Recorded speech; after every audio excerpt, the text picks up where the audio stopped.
My name is Rabbi Julia Andelman. I'm the Director of Community Engagement here at JTS, and I'm so pleased to welcome you to the Jewish Theological Seminary tonight for the Henry N. and Selma S. Rapaport Memorial Lecture. Some of you may be here at JTS for the first time, and we're particularly happy to have you with us. At this time, I have to do the obligatory reminder to silence your cell phones. It's our great pleasure and honor to be joined by tonight's speakers, Daniel Jones, Dr. Mona Fishbane, and Rabbi Aaron Brusso, who will discuss this evening's topic, I Am My Beloved's Challenges of Marriage and Relationships in Contemporary Society and the Jewish Community. This annual lecture was originally endowed in 1982 by Mrs. Selma S. Rapaport, Zichrona Livracha, a past president of the Women's League for Conservative Judaism and a longtime member of the JTS board in memory of her husband, Henry N. Rapaport. Henry Rapaport was a distinguished attorney and committed Jew. He served as president of Temple Israel Center in White Plains and president of United Synagogue. He was an active member of the JTS board and a generous benefactor of JTS's scholarly programs. And I'm pleased to recognize the presence with us this evening of Henry and Selma Rapaport's sons, Michael, together with his wife Joanne, and David, together with his wife Deborah, or no? Yes, no. We thank your family so much for your generous support. I wanted to take a couple of minutes to tell you about the genesis of tonight's program, which was inspired by a conversation that Chancellor Eisen convened here at JTS back in February, at which 20 Jewish leaders gathered around a table for a full day to discuss the nature and state of the Jewish family today. The conversation was both deep and far-reaching. We talked about marriage, people not marrying for various reasons, intermarriage, conversion, the diversity of family configurations, inclusion and exclusion of those diverse families, marital struggle, infidelity, divorce, the role of technology in all of the above, the role of the rabbi, the role of the Jewish community, and more. We worked to understand new realities, to diagnose systemic problems, to share best practices, and to strategize for the future. That very stimulating conversation spawned many rich programmatic follow-ups at JTS based on core themes that emerged, and tonight's discussion is one of them. Many of those present, including at that event, including congregational rabbis and therapists, talked about the near ubiquity of marital struggle and about the Jewish cultural taboo against speaking about the challenges of marriage. Our society and our communities construct impossible myths of the ideal marriage to which almost no real marriages can measure up. And then couples are left without a space or communal support system in their times of need.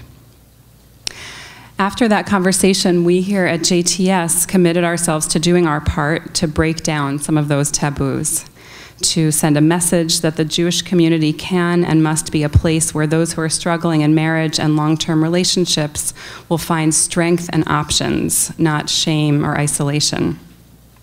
Our hope is that tonight's program will begin to create the safe space that's so desperately needed, integrating the experience and wisdom of 3 experts in this area. It now gives me great pleasure to formally introduce our speakers. Daniel Jones has edited the immensely popular Modern Love column in the New York Times since its inception in 2004. He's also the author of a book based on the column titled Love Illuminated, Exploring Life's Most Mystifying Subject with the Help of 50,000 Strangers. His previous books include Modern Love, The Bastard on the Couch, and After Lucy, a finalist for the Barnes & Noble Discover Award. His writing has appeared in the New York Times, Harper's Bazaar, and elsewhere.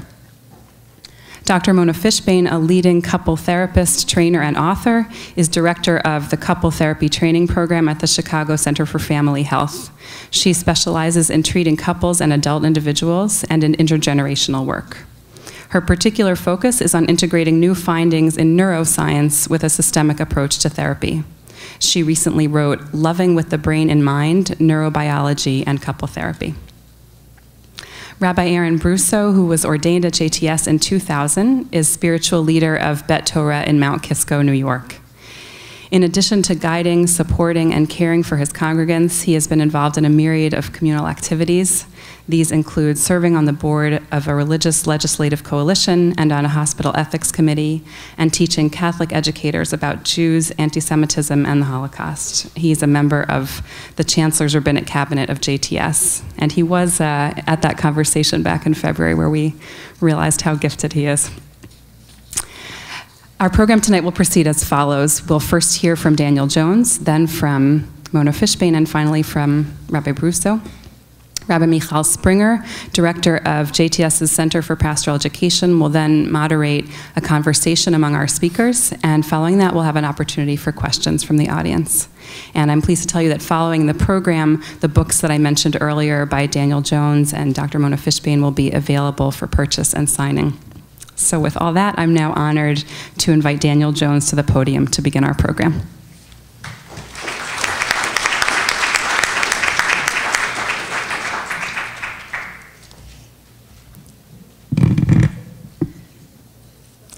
Thank you very much for having me here. It's such a pleasure to be back. I was part of that conversation back in February, too. I was sort of surprised to be invited then, but I'd an excerpt from my book about the difficulties of long-term marriage had appeared in the New York Times not too long before that conversation. And so someone had the idea and said, let's get him up here to talk about what's happening in relationships today. And I didn't know what to expect, and it was such a warm and engaged and thoughtful group that who were really searching for how to deal with these issues. You know, marriage, as I see it these days, is kind of a fragile institution, and it was so heartening to hear these people around the table all struggling with these issues in very honest ways, not trying to push anything under the carpet. I love this material. This is sort of my world, day after day after day.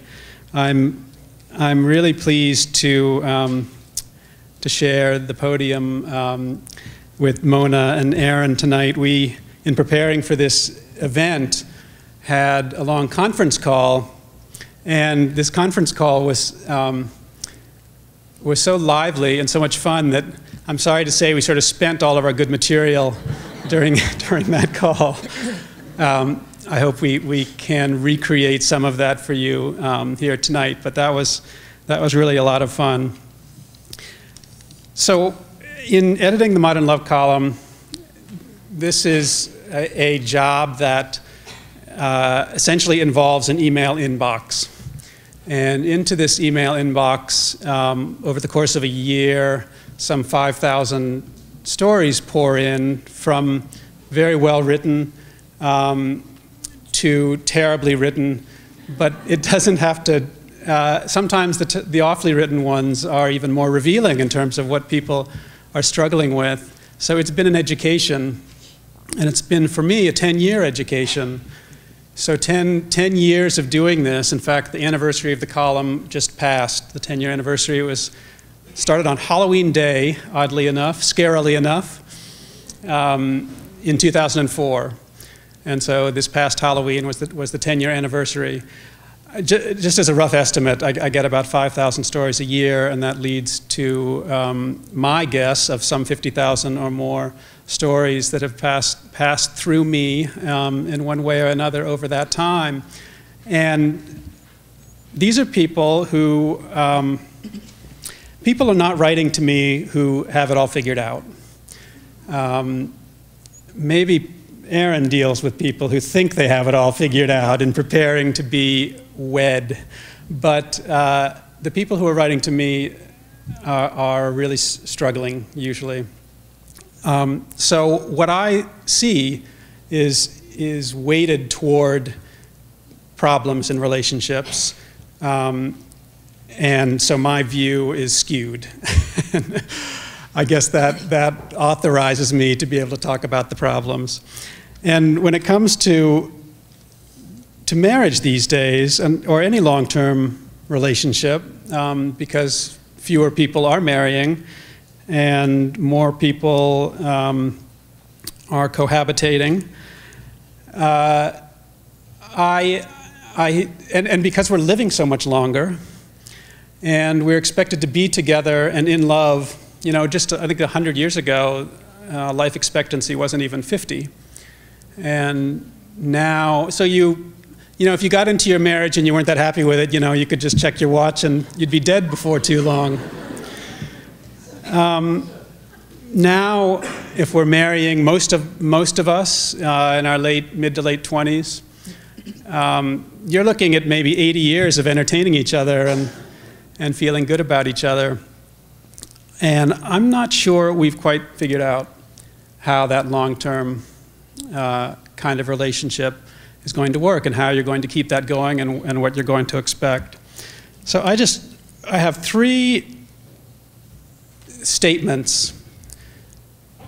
If I were to boil down all the essays that I've gotten about trouble in marriage over the years, of people 10 years into a marriage, 20 years into a marriage, 30 years into a marriage, if I could boil down that statement of trouble into 3 statements, here's what they would be. And the first is, this isn't what I expected, which raises the question, what do we expect? What do we expect of marriage? I know what I see people expect, and it's a lot.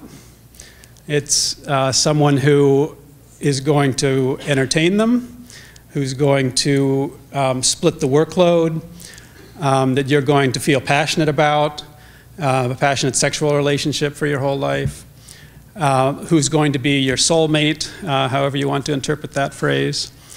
We expect a lot, and we expect it to last for a very long time. And we have fantasies about what a successful marriage is. And when that fantasy doesn't turn out to be how you're feeling after 10 or 20 years, it feels like we should move on. 2, this relationship isn't fair. The amount I hear of complaining about inequality in marriage, when we expect, I'm talking about expectations, we expect equality in marriage, and it's a very hard tightrope to walk, to have everything be equal. And we expect earning to be roughly equal. We expect childcare and work around the house to be roughly equal.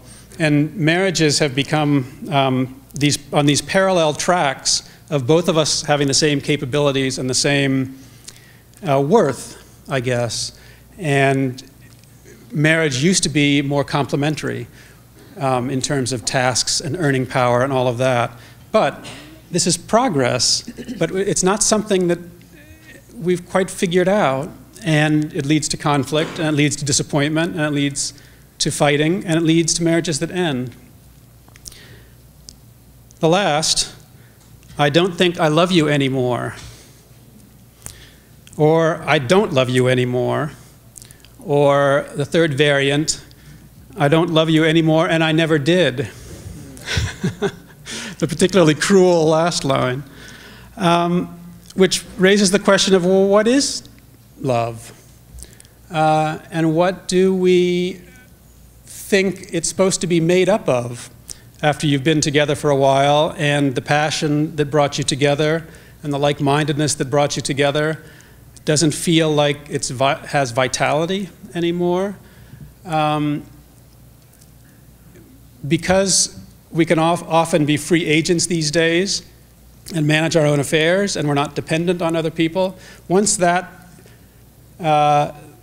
idea of love doesn't feel like it's being shared anymore, it's very easy to split up. You're not dependent. You're not dependent. You may feel responsible. You may have children, and you don't want to, for practical reasons, split up. But this word love, which is such a valued thing, can become a burden. If we don't love each other, should we be together? And what does it mean to love each other after this much time? Does it mean passion? Does it mean sharing a sense of humor? Does it mean liking being with each other all the time, half the time, a third of the time? But people who get a decade, 2, 3 into marriage and start questioning, do I love this person? Did I ever love this person? That is a tough question. It's a question that a lot of people ask. And to some, the answer is, if I don't feel what I think I should be feeling, time to move on. I hope we'll talk about those areas tonight, and we've got plenty more along those lines from the other panelists. Thank you very much.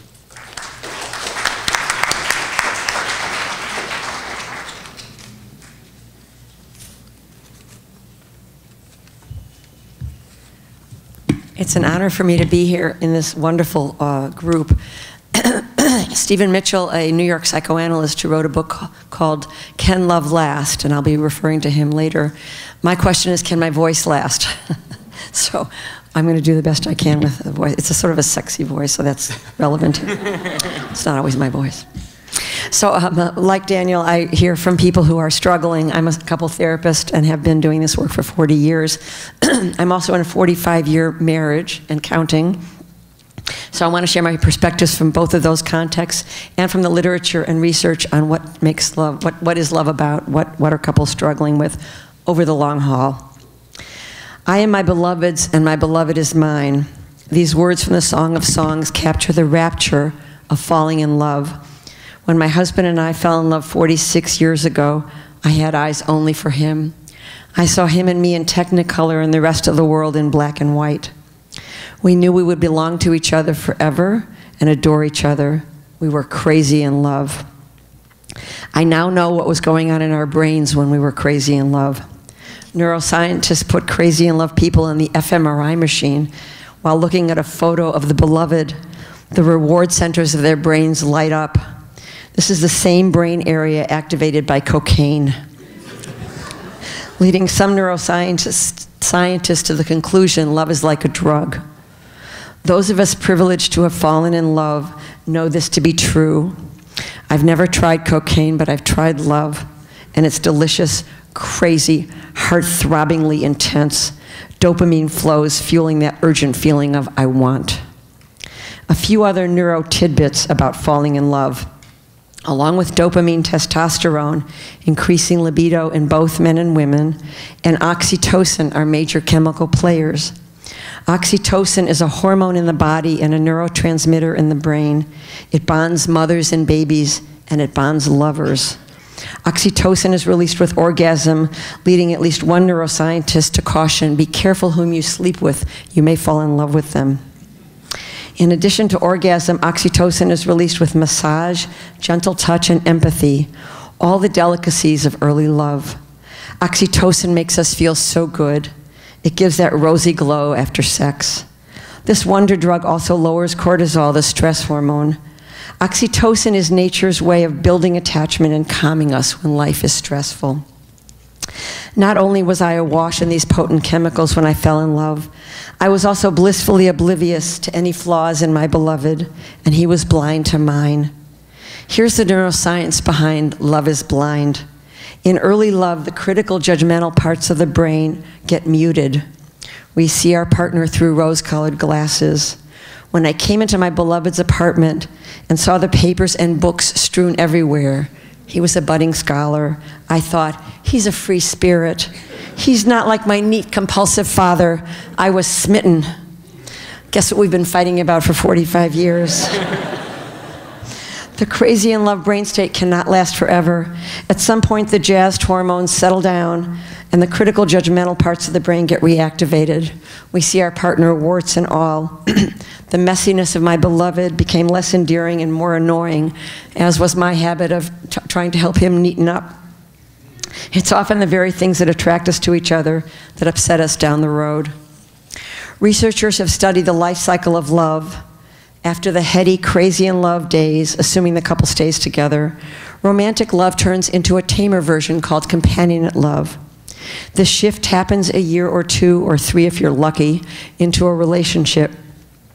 We may still feel turned on by our partner, but we're not nuts like we were in the beginning. We build a friendship, a partnership that allows us to rely on each other. But even companionate love can erode in long-term relationships. As Daniel said, it can go on for many years. The sobering news from relationship research is that marital satisfaction tends to deteriorate over time. This deterioration is exacerbated when children enter the picture. I am my beloved's, but now the beloved is the baby. One of my favorite New Yorker cartoons shows a mother nursing her infant. Her husband is standing in the doorway with a pacifier in his mouth, looking forlorn. The New Yorker, by the way, is a great source of marital wisdom, the cartoons. Many couples I see in therapy identify this period as critical in the unraveling of their bond. No one is sleeping, there's a nonstop needy creature in the house, and partners lose their focus on one another. Oxytocin bonds mother and baby, and father and baby if he takes care of the child. But the couple bond takes a hit. With young child to care for, who has time or energy for sex, candlelit dinners, or other oxytocin-drenched interactions? The couple is just trying to survive. Other factors undermine the couple bond as well. The values of individualism and competition so endemic in our culture are a recipe for relational disaster. Couples who imbibe these beliefs may engage in power struggles, looking out for number one, determined to win in fights with their partner. As some people say, would you rather be right or would you rather be married? American culture focuses on individual rights while Jewish tradition emphasizes responsibility, chiyuv, obligation. Both rights and responsibilities are vital to long-term relationships. While I'm not advocating staying in an abusive or unhappy marriage, there's something to be said for a sense of commitment, which can hold the couple together during difficult times. Gender socialization often contributes to conflict and disappointment in heterosexual relationships. Men are socialized for a hierarchical view of relationships. They don't like being told what to do by anyone, especially a woman. Women raised to focus on relationships notice what's wrong and raise the issues. In unhappy heterosexual couples, it's often the woman who's raising the issues, who's fighting for change, and the man on the defensive. Here's another New Yorker cartoon. Wife, honey, we have to talk. Husband, again? He knows he's in for trouble. If he shuts down and shuts her out, a typical survival tactic of many men, she gets reactive and feels threatened. One person's attempt to survive can threaten the other's well-being. Girls are socialized to be empathy experts, playing with dolls, talking with their friends about their feelings, while boys are often de-skilled in empathy, socialized by their peers to not experience or express feelings. Put these two together as adults and you may end up with a critical wife looking for more empathy and emotional engagement from her husband, and a man feeling threatened by her demands. In many couples, this becomes a dance of wife pursues, husband distances. Sometimes the roles are reversed, and it's the man pursuing and the wife distancing, but often the more typical scenario is he pursues and she pursues, he distances. These gendered interactions are less pernicious in gay and lesbian couples, who research shows tend to have happier and more equal relationships. Daniel mentioned the equality issue. Not so delimited by gender socialization and less likely to fall into power arrangements based on gender, gay and lesbian couples have more leeway to create a relationship based on respect and equality. While they may suffer from homophobia or heterosexism, LGBT couples tend to be freer of the gender role constraints experienced by straight couples. Many couples in our society live far from support systems like extended family. When partners look to each other for everything, security, compassionate, financial and emotional support, passion, unconditional love, the relationship may collapse under the weight of their expectations. By the way, unconditional love is not fair to ask for in a long-term relationship. We'll talk about that maybe more later. Romantic love within marriage is a relatively new phenomenon, historically speaking. Marriage used to reflect political and economic relationships between families. Love had little to do with it. But now we do expect love and marriage to go together and easily get disappointed. As the late New York psychoanalyst Stephen Mitchell, who I mentioned earlier, noted in his book, Can Love Last?, there's an inherent tension between sexual passion and excitement on the one hand, and security and familiarity on the other hand. Sometimes they cancel each other out. The external constraints that held couples together in the past are no longer so compelling. As sociologist Stephanie Kuntz puts it, marriage in our culture today is more optional and more fragile than in the past. Some unhappy couples stay together for financial reasons or for the children. Have you heard the one about the couple in their 90s coming to the divorce lawyer? The divorce lawyer says, "Why now?" They said, "We wanted to wait till the children died." Many couples don't wait and stay trapped in an unhappy relationship. Today, many people don't bother with marriage altogether. They hook up, cohabit, or have children without a partner. Young adults whose parents divorced or had conflictual marriages may opt out of the marriage scene. Seeing the anguish that comes from relational hurt and betrayal, they do the bonds and binds of marriage. And yet, most of us continue to seek love. Daniel's column is a case in point. As mammals, we're programmed for attachment and pair bonds. We need the elixir of oxytocin. Ever optimistic, we look for love online, consult therapists, and seek guidance in self-help books. We're desperate to find love and flummoxed with the exigencies of love in real life. Falling in love is easy and delicious. Maintaining love over the long haul is much harder. As one client said to me, "I still love my wife, but I've fallen out of love with her." This phrase, falling out of love, strikes me as so passive, like falling into a pothole. What the man means is he's missing the hit of dopamine, the excitement of early love. He may have an affair to get another hit of the drug, or divorce his wife and remarry. But eventually, his new love will become old, and he'll face the same dilemma: how to nurture love over time. So what are the ingredients of a successful long-term relationship? Marital researcher John Gottman has identified the relational habits of happy and unhappy couples. He calls them the masters and the disasters. The masters nurture their friendship, cultivate positivity, have a sense of we, are able to self-regulate even during conflict, and they repair often and well.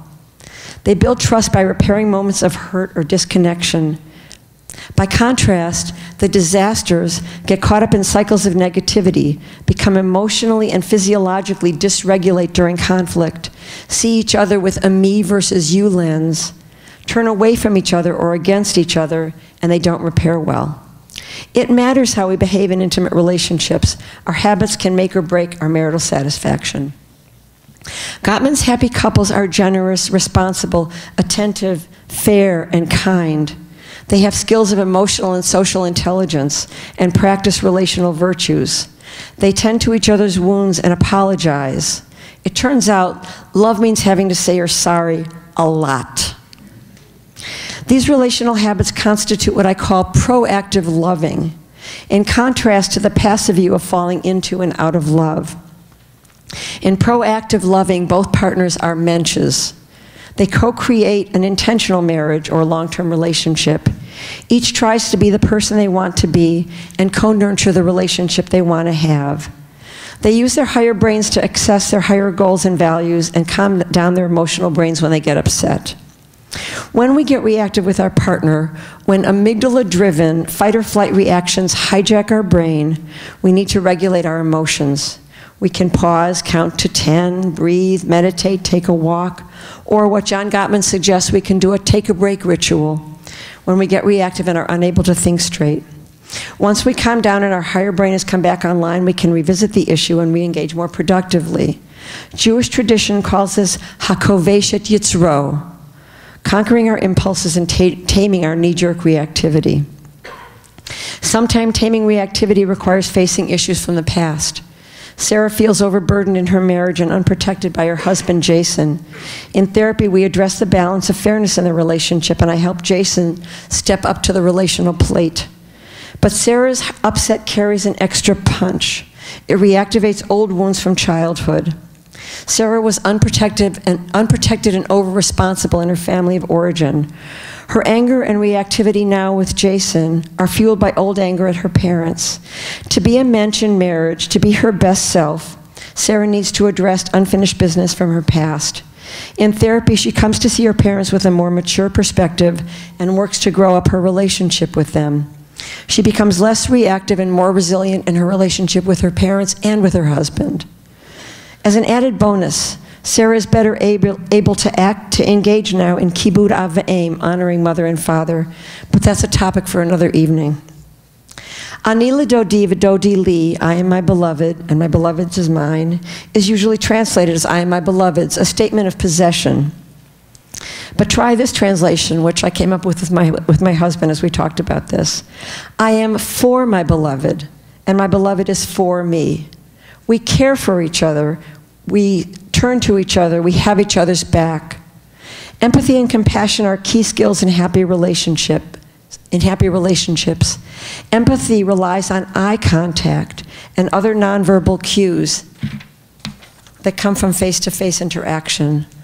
Love may be blind when we're smitten, but in mature love, eye contact and compassionate presence are vital. Yet couples today are pulled away from eye contact and from gentle presence. They're pulled to their devices, texting, tweeting, emailing. Nothing is so sad as to see a couple out to dinner with each other, each texting or emailing someone else. Our world encourages distraction, multitasking, and fragmentation. These habits spell trouble for intimate relationships. Being for my love, lidodi, requires presence, time, attentiveness, and care. One of my favorite stories comes from Thich Nhat Hanh, a Buddhist Vietnamese monk, who talks about watering the seeds of love and compassion in our hearts rather than the seeds of anger and resentment. And he encourages us to water our partner's seeds of love and compassion rather than anger. He calls this selective watering. One day he's giving this lecture in his village in France, and a couple is sitting in the front row, and as he talks about selective watering, tears are running down the wife's face. After the lecture, the couple comes up to the monk and thanks him, and he says to the husband, "Your flower needs watering." The husband understands that he's been watering his wife's seeds of anger and resentment, and he goes home a changed man. This is the briefest couple therapy intervention on record. It's so easy to go from crazy in love to lazy in love. But long-term relationships call for an activist stance. Proactive loving involves intentionality, maturity, and generosity. Both passion and compassion need to be nurtured if love is to last. Here's the bottom line. Long-term love takes work. If you want a great relationship, there's no free lunch and there's no free love.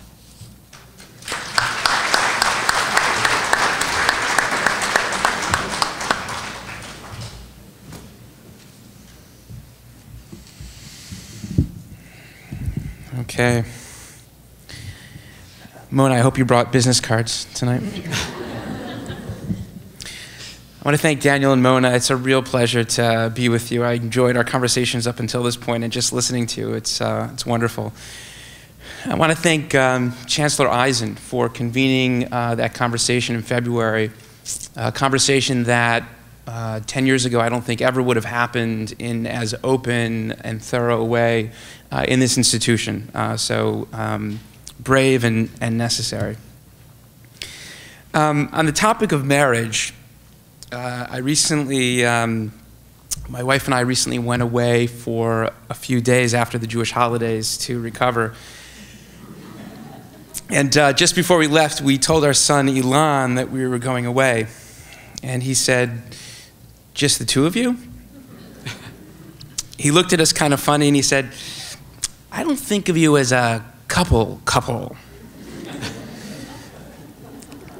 I guess if you ask my son to define marriage, he might say it's what he calls the members of his staff.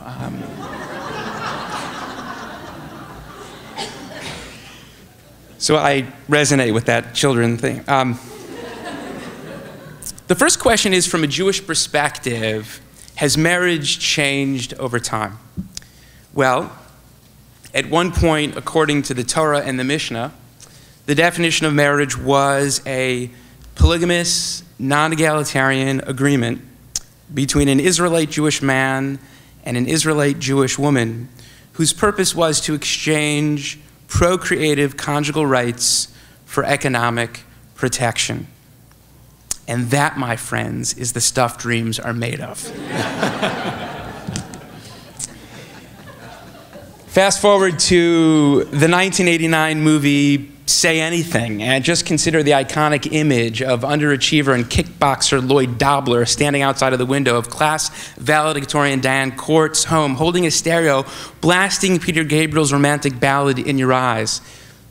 Things have changed. Or the more recent film, Friends with Benefits and No Strings Attached, in which Justin Timberlake, Mila Kunis, Ashton Kutcher, and Natalie Portman mirror back to us reports of a hookup culture on college campuses and in 20-something social scenes. Times have changed.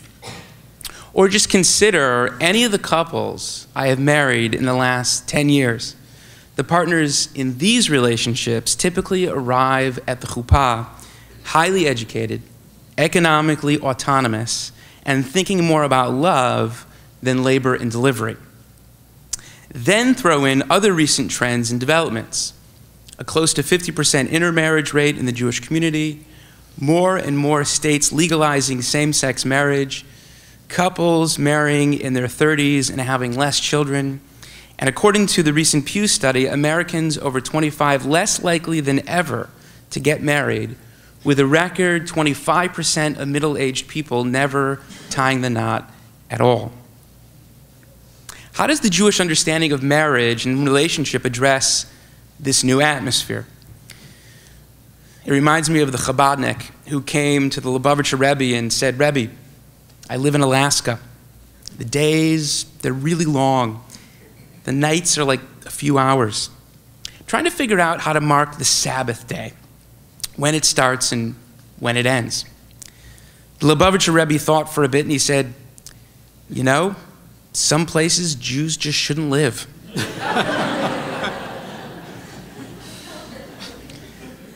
But I believe Judaism should live where any Jew lives. There is no social or moral planet a Jew can travel to that Judaism wouldn't have something to offer. And Judaism has always worked that way. The Talmud evolved in its understanding of relationship, transitioning from the more hierarchical and utilitarian term of koneh, acquiring a woman, to the concept of mekadesh and kiddushin, betrothal, the term used for setting aside special contributions to the temple. And then the more recent wedding ceremonies that acknowledge mutuality, called Brit Ahuvim, a covenant of lovers. So we know that marriage has changed over time. But in this day and age, does marriage still have a justification? Why marriage? Well, I want to offer 4 possible justifications, each of which may not always be true, but can be. First, I think marriage can be a deeply humanizing institution. The philosopher Martin Buber talks about I-it and I-you relationships. My friend and teacher, Shai Held, defines I-it relationships as, there's me and the way you make me feel. Which really means, there's me and you to the extent to which you benefit me. In an I-you relationship, there's me and you, and the space for you to be you and me to be me, each in our fullness. An opportunity for each of us to appreciate the complexity and mystery of each other, and according to Buber, in that experience, God as well. I-you relationships require commitment and sacrifice, a commitment to being there for each other in selfless ways. Never a total and permanent effacement of self, but moments when, as Heschel explains, we are more than an accumulation of our own needs. Moments when we are a need for someone else. In a culture of individualism, that's a bit upstream. Second, when people are dating, any disagreement can go down to the fundamental question, should we be together? This may prevent total honesty and openness. This is not to say there aren't secrets in marriage, but at its best, the institution seeks to take off the table the fundamental question of, should we be together, in order to provide for the safety and security for the fullest range of emotional, intellectual, and physical sharing. Third, marriage can create a partnership which seeks to build a home where values live and are imparted to children. There are other social institutions that do this, like schools, but more and more schools are reticent to speak in moral terms for fear of crossing the church-state line. The home becomes ever more important as a place to teach kids values. And finally, marriage can create the kind of commitment that results in a longitudinal experience with another person. Marriage offers the possibility of truly being known by another person over the course of a lifetime, and an ability to share in enough experiences that each one is deepened by that which came before. To share in witnessing the growth of children, to mark each other's personal accomplishments, to have evolving conversations about issues of importance, to share jokes and laugh at things no one else would get, to laugh at each other's foibles, to look back with each other and know the difficulty of the roads traveled, and fill in details of stories that otherwise one of you would have forgotten. These are the possible profound little rewards of a life spent in commitment. So to summarize, marriage can be humanizing, a safe place to experience the deepest aspects of relationship, a partnership that creates a home with values, and marriage can allow a person to be known and experience the knowingness of a longitudinal relationship. I think marriage is important enough that we as a Jewish community have an interest in strengthening it as an institution. So let's go right at the modern complexities. I will give you two examples. First, an example of where the modern atmosphere is in need of oxygen from which the Jewish values ecosystem is of value. And I will then give you an example of how the ecosystem of Judaism needs to expand in order to bring new realities into the influence of its value system. So first, there is today a whole new kind of way to meet a potential mate. Online dating, as many of us know, has exploded. JDate, OkCupid, Christian Mingle. And Jews tend to go to these sites more than other people because we educate ourselves, we search for careers, and only then seek marriage, a relationship, and family. A number of these sites have complicated algorithms that serve up top matches to every member. The homepage of OkCupid boasts, "Our math-based matching algorithm is proven to steer you towards compatible dates. Math maker, make me a match." So when I meet with an engaged couple, and the vast majority of couples I marry meet online, I met once with an engaged couple and I asked them how they met. They said online, and they said, you know, with a proud smile, we were listed as 75% compatible. As a part of the premarital counseling, I talk with couples about how they want to handle finances, schooling for their kids, the balance of home chores. I feel like the bad news bringer. When I brought up these questions of how they will deal with differences that arise in their marriage, 75% couple looked at me like they just left Woodstock, like I didn't get it. And they held hands and said, "We're good, Rabbi. We're good." Online dating has created many successful relationships, but I worry that it is creating an expectation that people will find the best match for me. Do the algorithms of these online sites account for the variable of challenge? The way in which a good partner pushes against us, doesn't let us off the hook, holds us accountable and responsible, and through this process makes us a person we would never have been pushed to be otherwise? Do the algorithms account for how, during the guaranteed disagreements, there is a likelihood that this match will fight fairly and communicate well enough to navigate through? Does anyone really know how to do this before they admit they don't and learn? In the interest of being honest about marriage, and because I believe marriage to be a humanizing institution, I think the Jewish community has an interest in directing couples into these premarital counseling situations. And today, venues, caterers, and bands tend to lead the search for where to have the wedding, as opposed to prioritizing the clergy and the premarital counseling. I think we need to serve as a bridge between the culture of individuality people are coming from and the culture of mutuality we need them to go to. And then there are ways that we can expand the Jewish ecosystem to incorporate new realities.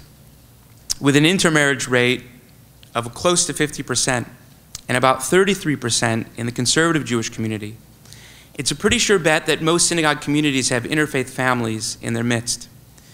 Typically, these are not marriages that have been recognized, and families who have wanted to raise Jewish children have found it difficult to navigate the obstacles, closed doors, and discomfort they encounter as they go through synagogue life. So, marriage is about social recognition of a couple's commitment to each other. And to many people, it's important that this social recognition be achieved. Of course, people should own the consequences for their decisions. But what do you do with the following situation?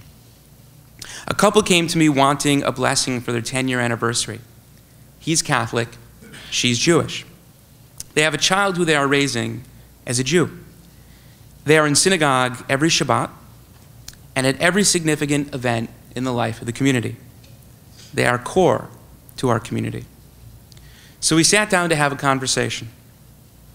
In some cases, this is an opportunity to talk about the family identity and see if the non-Jewish partner is interested in joining the family's religious identity and affirm through conversion the fact that in many ways, they're already a part of the community.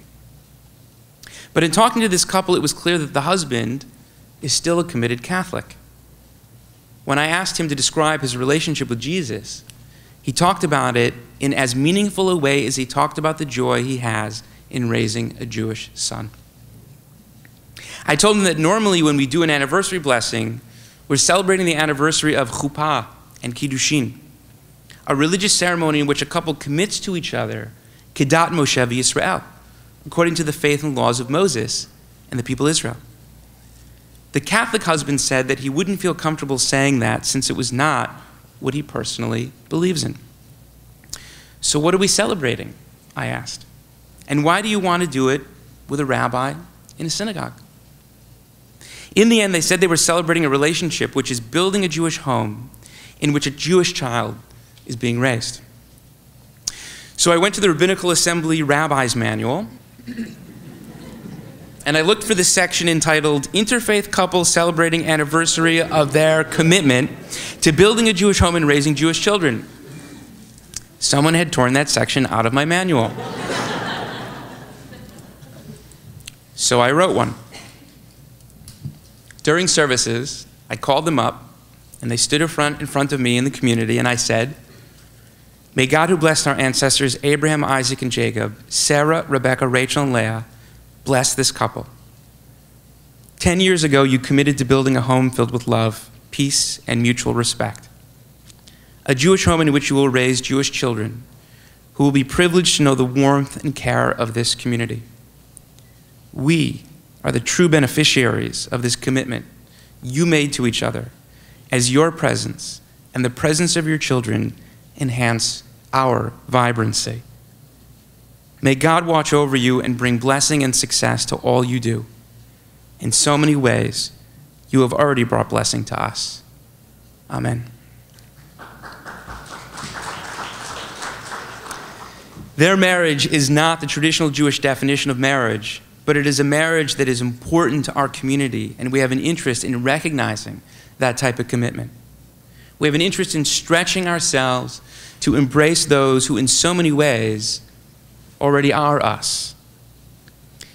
There are other issues and much more we could discuss, homosexuality, infidelity, divorce, the hookup culture, couples who come from different Jewish backgrounds, but I'll save that for questions.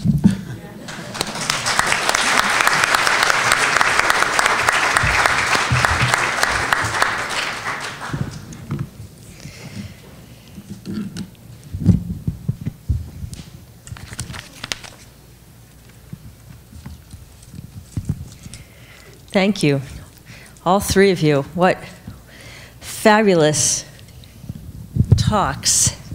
So much. My head is spinning in a lot of different directions. My name is Mychal Springer. I'm the director of the Center for Pastoral Education here at JTS, and I have the privilege of co-teaching a class in sexuality and gender for religious professionals with Dr. Rabbi Amy Kalmanofsky. So it is a pleasure to be able to engage you this evening. Here we go. We're going to have a conversation for a bit. I want to go back to technology. So Aaron, you brought in the online dating, and I'm wondering about other aspects of technology and how it impacts people's personal lives. And I'm thinking specifically about the way in which, when we go online, we have access to intimate details of people's lives all the time, and yet the technology seems to replicate a trend in our culture to put forward our best selves and to hide anything complicated. One of the things that I love about what you've done this evening is you've brought the complicated out in public.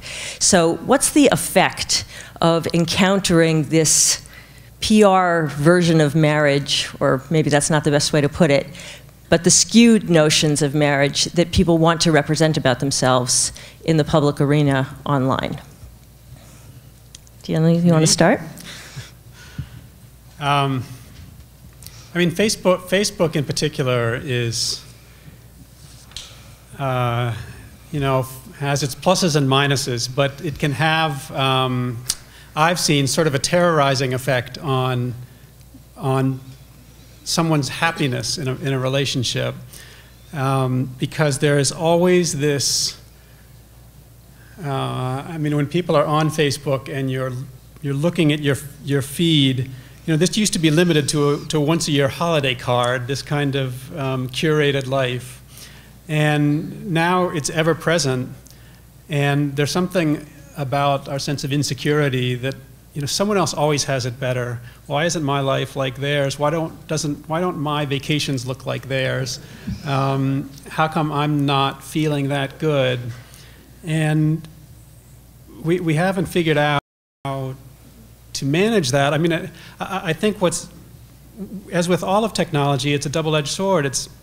There's as much that's now talked about online that didn't used to be talked about, as there is this sort of curated perfection.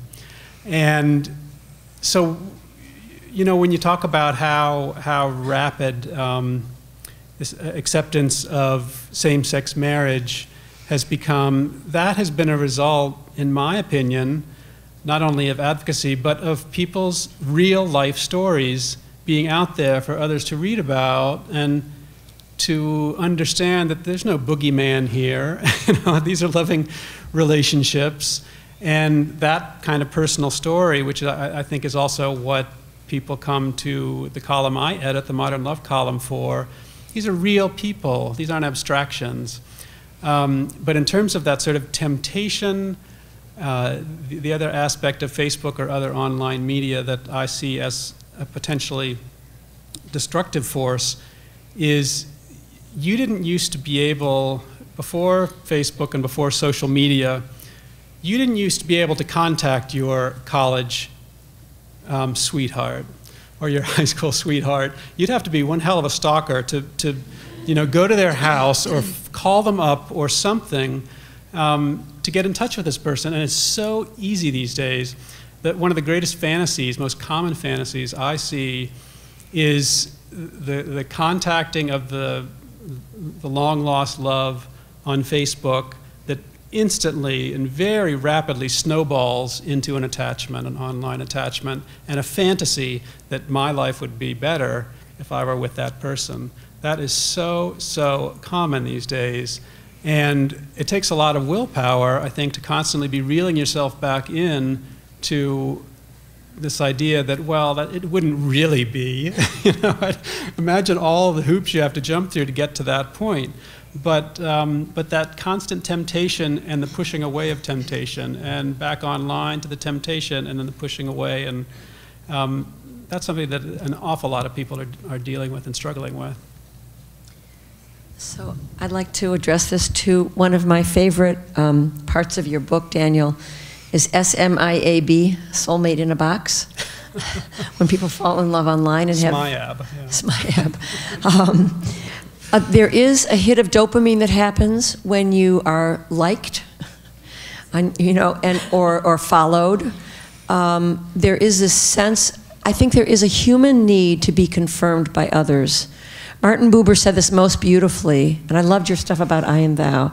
He said, we need confirmation from others. Buber said, the heavenly bread of self-being is passed from one to another. And that's normal. But it used to be that the heavenly bread of self-being was passed from one to another through direct eye contact and face-to-face interaction. And now there's this sense of doing it online. And there is a need, but it's been, I think, hijacked at some level by the technology. So I'm very concerned about that. Another thing I'm concerned about, in addition to finding the old lovers and people, the stuff we all hear is just amazing in terms of what people are looking for online, is the issue of online pornography. It's a huge problem in relationships, because online porn, unlike old-fashioned porn, which was two-dimensional Playboy hidden under the mattress from your mom, I'm talking about guys mostly, because guys mostly do this, the online pornography is very intense, very compelling, and the hits of dopamine are addictive. And these men are not unable to make love to their real-life partners. So it's a serious problem. So I think the online, the internet, the computer stuff is all, they're tools, they're great tools, but they can be used and abused, and I think it's fueling the need for instant gratification, which really concerns me in terms of relationships. I feel bad for Mona's son, Eitan, who's sitting here listening to her talk about porn and orgasms and stuff, and just glad it's not my mom. So,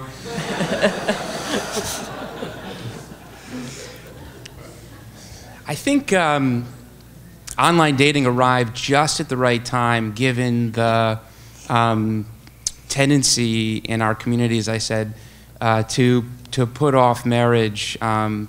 It's something like 80–90% of the Jewish community seeks a college degree. Only 25% of the broader population does. And then, of course, we seek graduate and professional degrees. Again, all trying to satisfy our mother, and then establish ourselves in our career. And one of the great things is the continually evolving egalitarian nature of that process, in which women and men both do that. And in so many ways, it's wonderful in terms of actualizing one's professional identity.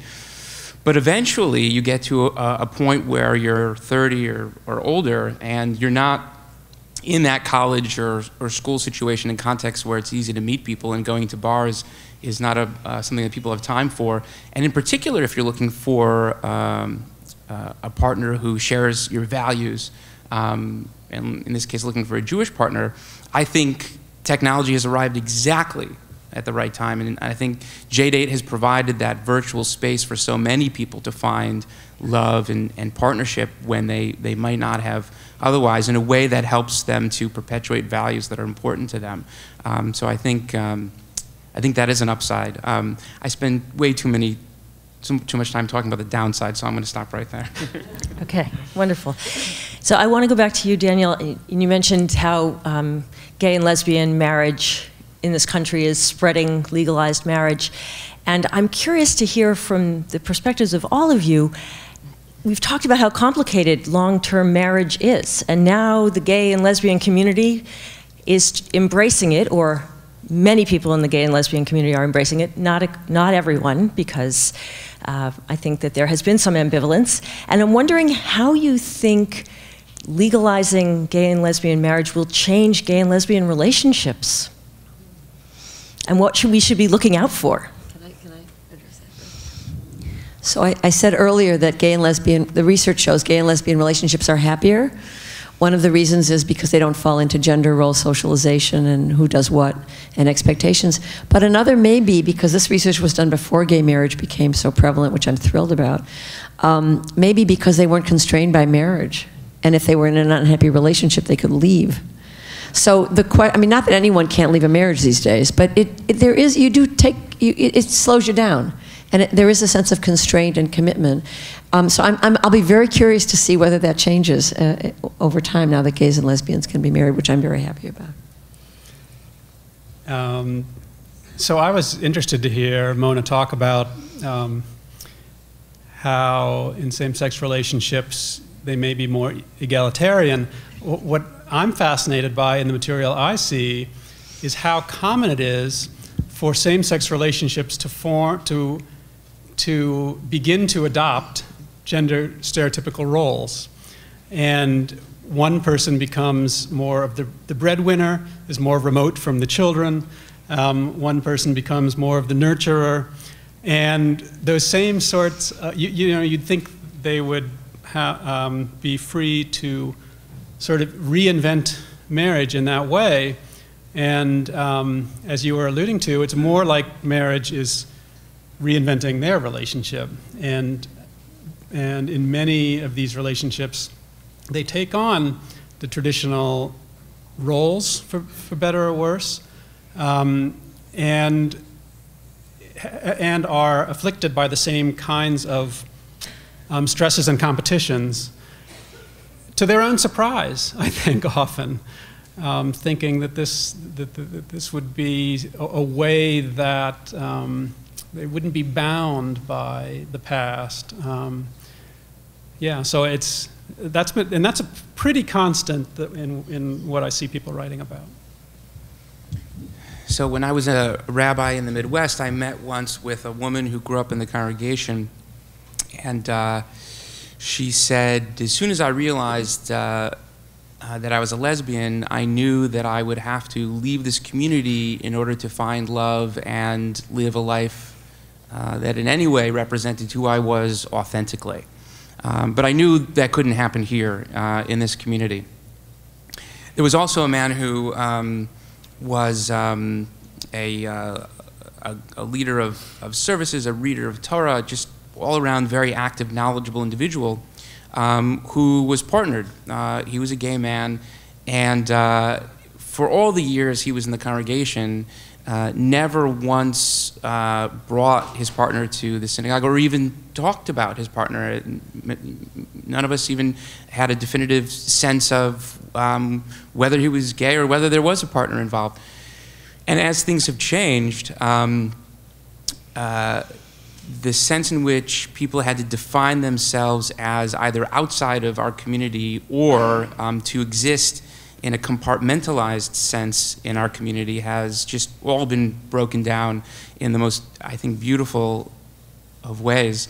And the sense in which the shame, the embarrassment, slowly, if not quickly, going away. And I think in our movement in particular, in the conservative movement, we have much to be proud of in terms of following suit and breaking down those walls and bringing people into the fold so that they can be proud of those relationships and see a future ahead of them, and also feel that their family unit can be a container for our values. Thank you. So Aaron, I'm going to start with you on this one. I think there may be a generational issue related to monogamy. Certainly when I've taught young people, I have been hearing that monogamy isn't really an ideal, and that those of us who are attached to monogamy for religious reasons or societal norm reasons, that actually it's an archaic attachment, and all of this evidence about the difficulty of marriage would be lifted if we didn't talk much about affairs, but the affair rate and the people who want out, if we didn't have an expectation which has been presented by younger people as an unreasonable and perhaps harmful expectation of monogamy, we would be happier, and new possibilities would emerge. And I'm wondering what you think about that.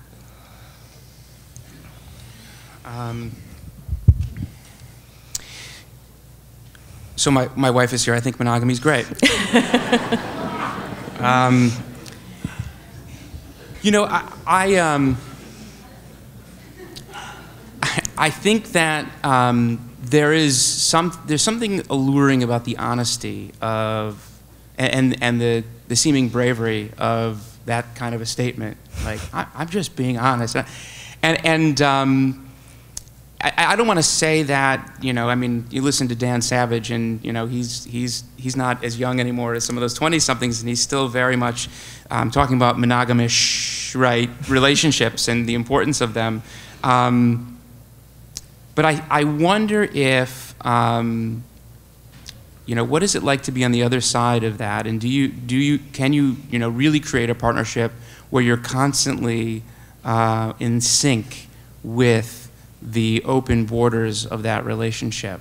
I think it's very possible for certain people to create those kinds of negotiations. I don't think that any institution, including marriage, is a perfect fit for every single variable relationship that's out there. But I think we create a line of best fit. Right? I think we create institutions that promote, in general, as much social good as possible, trying to incorporate as many people as possible. And so there may be folks for whom their personal sense of happiness and even value system doesn't work with monogamy and marriage. And that's fine. But I think that certainly my job as a community leader is to promote institutions that create great social and common good. And as I said, I think the stability, safety, security that marriage provides for a relationship, the ability for children in that family to feel a sense of dependence upon those individuals who are the parents in that relationship, I think all of that creates a large catchment around social good that maybe doesn't include everyone's desires and needs, but in the end is something worth promoting because of what it does do. Thank you. Monogamy is hard and it's rare in the animal kingdom. Prairie voles are the darlings of neuroscientists because they're monogamous creatures. But even the prairie voles are monogamous for life. They create social bonds. If one dies, the other often doesn't find another mate. But it turns out that it's really social monogamy. It's not sexual monogamy, that they're cheating on the side. Birds that are thought to be 90% monogamous, that now with DNA testing, we find that many of the offspring are the result of EPCs, extra pair couplings.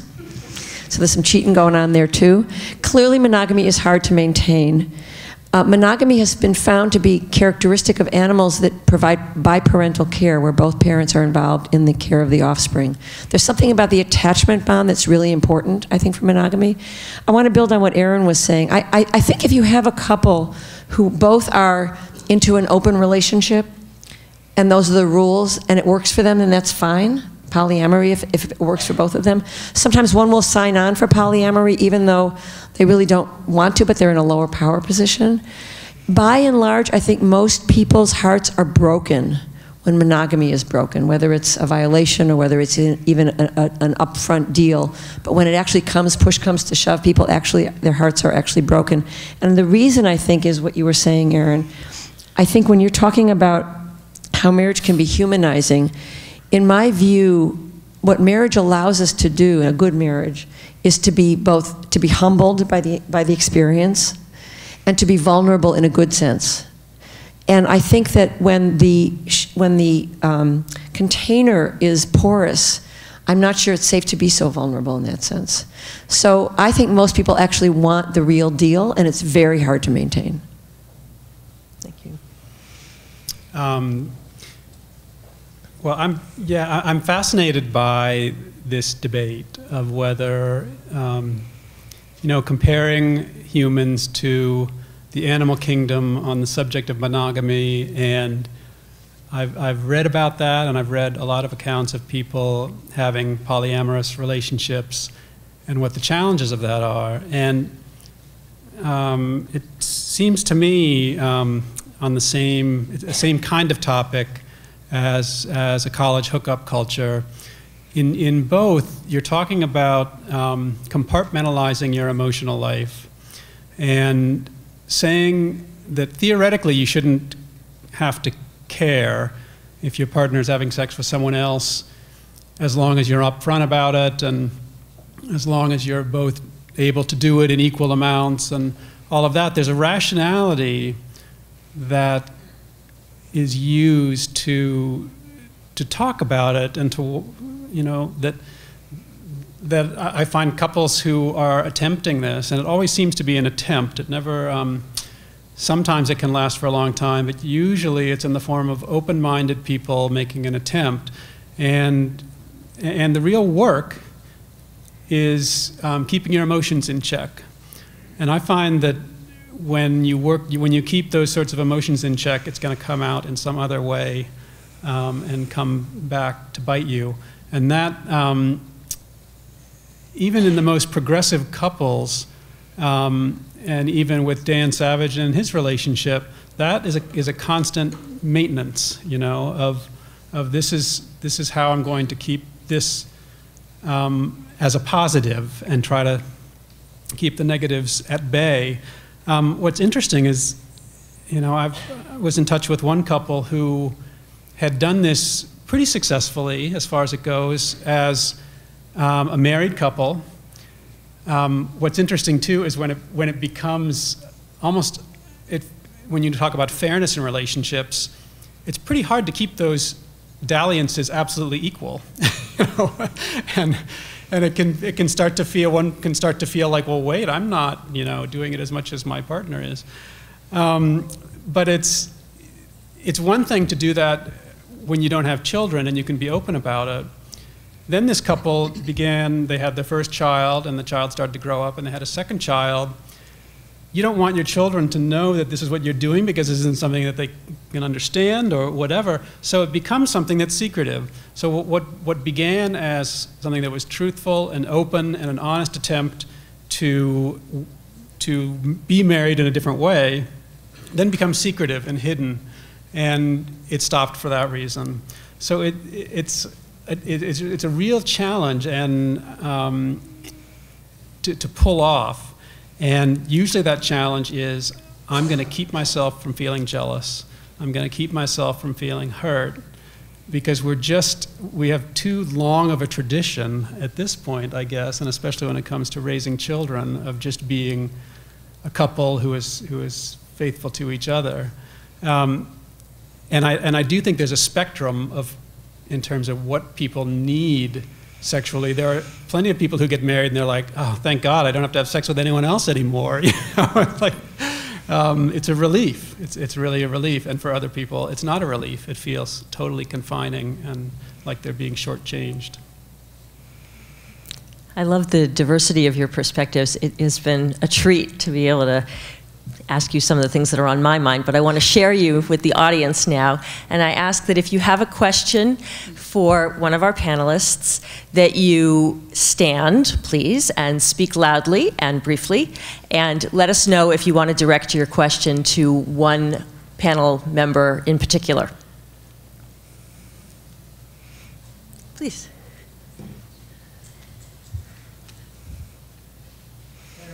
I'm a progressive rabbi, and I want to ask you, the couple with the Jewish woman and the Catholic, pious Catholic man, comes to me 10 years ago, and knowing what you now know, if I were to know what you now know about them, of course I can't know them, but let's say they convinced me, and it turns out it wasn't true. Should I marry them? Right. Yeah, no, it's a good question, which is to say... Maybe you should repeat it a little. Yeah, sure. You want to know that what would stop me from doing an interfaith marriage? Is that the question? Okay. Good. Next question.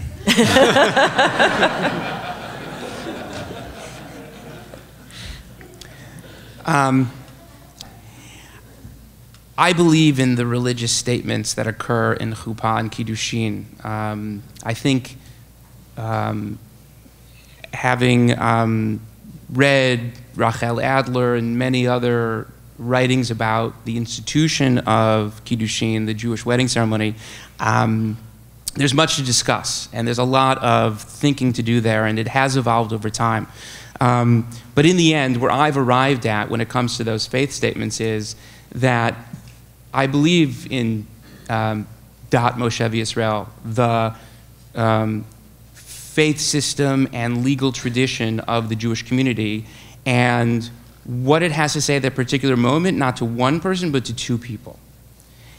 And I don't think it is fair to put anyone in the position of making a disingenuous faith statement, to have, say, that Catholic be a part of a religious ceremony that includes statements that he does not believe in personally.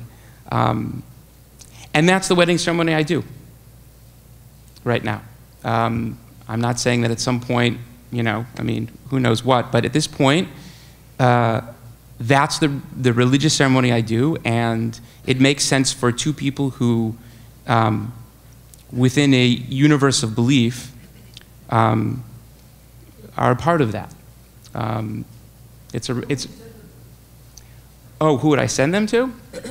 I don't know. What's your number?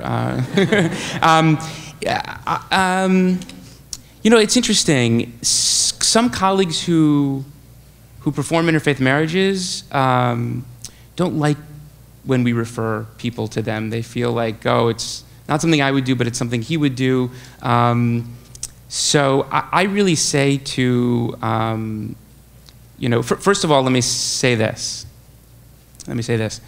If I'm lucky enough to get them in my office, it is not just a conversation about that wedding ceremony. That is really the smallest part of what we talk about. I mean, in many cases, I'm not lucky enough to get them in my office because they feel like they've predetermined what that conversation is going to be. They don't want to feel rejected.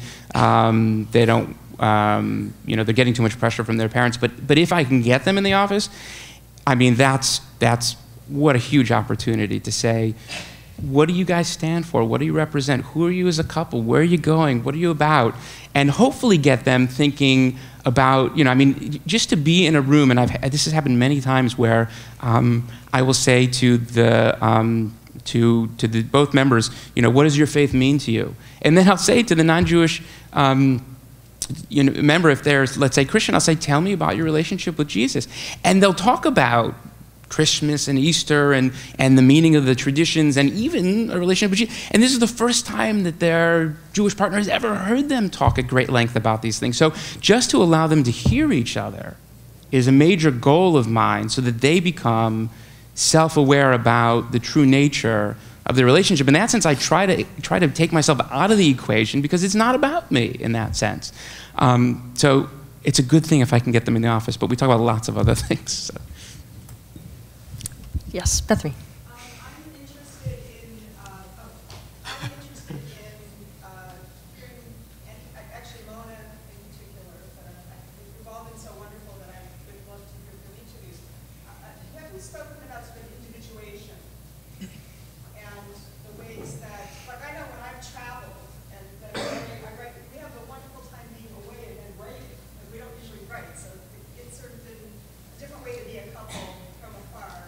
Taking different interests, so the sort of yours, mine, and ours. I mean, I'm thinking about it with money. You know, when we first got married, it was an issue about whether we had separate accounts where we could join. So I'm just thinking, you've spoken so much about what it takes together, but in my experience, being married 29 years, it feels like there's a dance that involves having space for oneself and finding, you know. So I'm curious how that plays out in your own experience. It's a great question about individuation and how the individual people hold on to their individuality in the context of the couple relationship. It's not just about connection, it's about a dance really between the two. And it also depends on what age you are when you get married, right? There are people who who talk about, you know, who get married very young, like my husband. I was 22 when I got married. We're intertwined. I mean, if anything happened to one of us and we were on our own, I would be like, who am I without him, right? There are people who get married later in life and their identities are fully formed, and that can create different tensions. It's an interesting, complex kind of issue. But I think within a relationship, the I is really important to maintain. Hopefully not with the Meshuggah, rugged individualism of our culture, which is, I'm going to defend myself at all costs, right? That's the me versus you that Gottman's disasters do. The we isn't a merging of the two. The we is two individual I's who come together, right? Buber said that you can only say thou to another if you have I with your whole being. In other words, if you're a well-integrated person. In addition to individuation, we therapists talk about differentiation. That I can be in connection with someone if I know who I am and what my boundaries are and where I stand in things. And I don't lose myself in you. If I lose myself in you, I can't be empathic. So the issue of holding on to self while making room for the we and for the other, I think, is a very complex dance. So that would be my answer. I wanted to answer that too, yeah, just sure. Briefly. We ran a column called Honey, Let's Get a Little Divorced. And it was about a couple. Marriage can be a smothering thing to the individual, and you fall into these patterns where, whether they're stereotypical husband-wife patterns or whatever, where you don't really feel like you're the individual capable person you were before. And in this couple, they were feeling that way, and she was noticing that her friends who were getting divorced, like in one case, the father was working all the time and didn't know the names of their child's teachers and those sorts of things. The marriage failed, they got divorced. And he became a father who knew all those things. He became a father who would cook meals for himself and for others. He would be a father who would take his kid to school and pick him up again. And the wife in that couple, and in the other couples that she was seeing around them getting divorced, started taking trips when she didn't have custody and started rediscovering herself. And she and her husband were like, well, there's got to be a way that we can do that within marriage.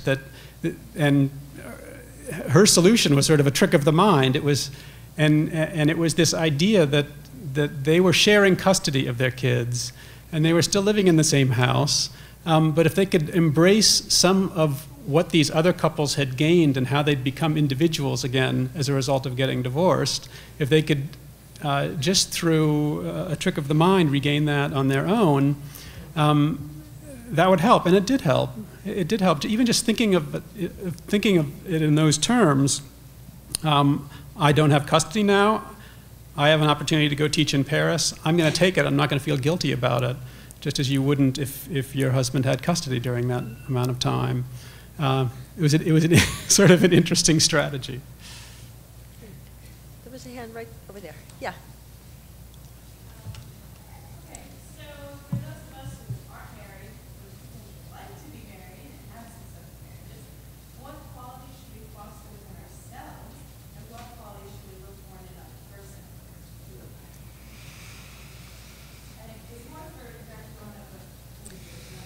I'll start. I think that when I talk about being a mentioned marriage, I really believe that to be successful in love, you have to grow yourself up. If you're still schlepping along resentments towards your parents, you're probably not going to be successfully in a relationship, even if you find love. Because I think that all of us have to, I have this term called waking from the spell of childhood. When you're living under the spell of childhood, you see your parents as all-powerful adults who have the power to give you what you want or withhold it, and you're the victim, basically.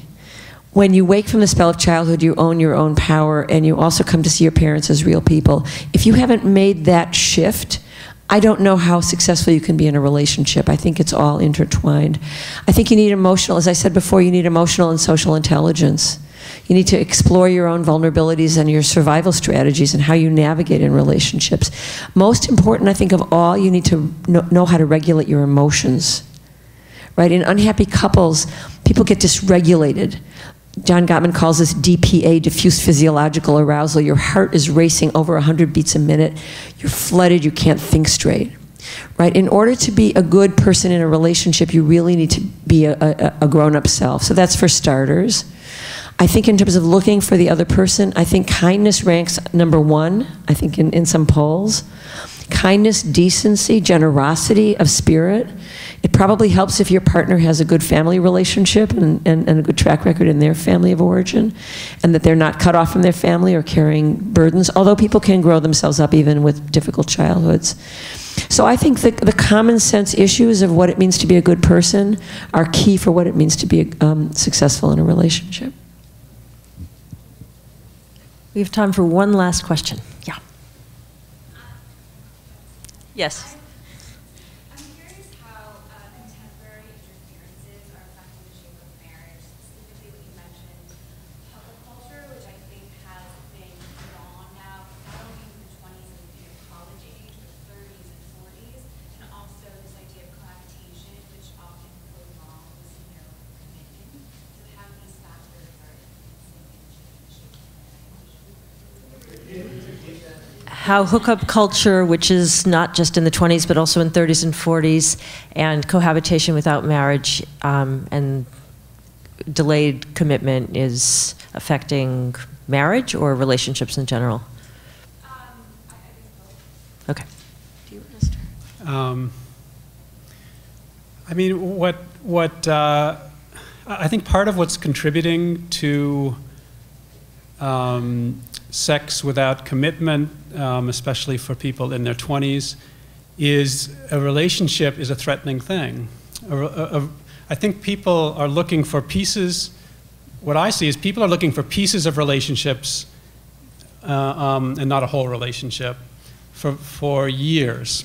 That begins in high school and extends through college and into people's 20s until there's a point where a marriage and a family becomes a desirable thing. Up until that point, you don't want to meet somebody too soon, or at least that's the understanding. And if you don't want to meet someone too soon, then you'll just go to someone for that one piece. And if you're hooking up with someone physically, but being unattached emotionally to that person, then you get some satisfaction out of that. I see that emotional component. People getting satisfaction from online relationships where you're pouring your heart out through Skype and through texting to someone you never are with at all physically. But it's very satisfying, and these are meaningful relationships to people, but it also can't go anywhere. It can't become a physical relationship because the person doesn't live anywhere near you. And these are safe. That's safe in that way, and the physical relationship is safe in the other way, but both aren't whole relationships. And then when people get into their late 20s, the panic sort of sets in, and the online dating starts to begin, and the search for that one person becomes all-encompassing. That seems to be a pattern that a lot of people are in. And these relationships, early relationships, are sabotaged intentionally. You're just looking for those pieces. Anything? Done? Do you want to say a final? I guess I would like to piggyback on that. I asked you to speak first because I love what you said about that in your book. I think you've hit a nerve, and what you said also about marriage, it can be humanizing. It's a really, long-term relationships are really difficult, but they offer the container to really grow and to connect in very deep ways. It can be frightening, it can be disappointing. I think the fragmentation you're talking about is a way of being safe and not having that whole container. It's part of the fragmentation of our culture. I think it's of a piece. And I think there's something about the courage to be in that relationship long term, to be humble, to be vulnerable, to help your partner, I think you said help your partner be accountable, that I think is an amazing opportunity, but it's hard. Well, it's been a wonderful experience listening to the three of you. You've asked great questions. I know as a listener, I'm thinking about my own life and my relationships and the things that I've done well and the things that I haven't done well. And I know that we will all go home tonight in a reflective place, and I hope that this conversation brings us each to a place of greater joy in our lives, wherever it is that we are. Thank you. And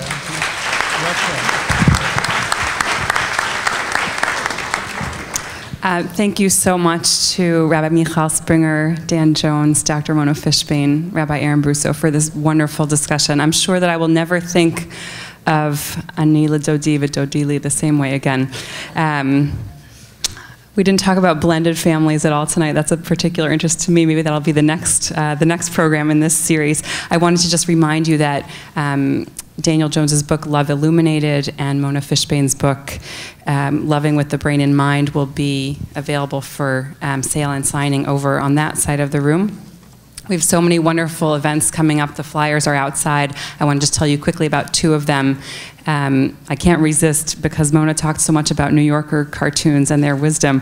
Roz Chast, the famed New Yorker cartoonist, is speaking here on December 11th about her graphic novel, Caring for Aging Parents. And on November 20th, completely different theme, Professor Moshe Halbertal will be speaking November 20th, I hope I said that right, on Gaza, the IDF Code of Ethics and the Morality of War. We hope to see you again soon. Thanks again for coming. Have a good night.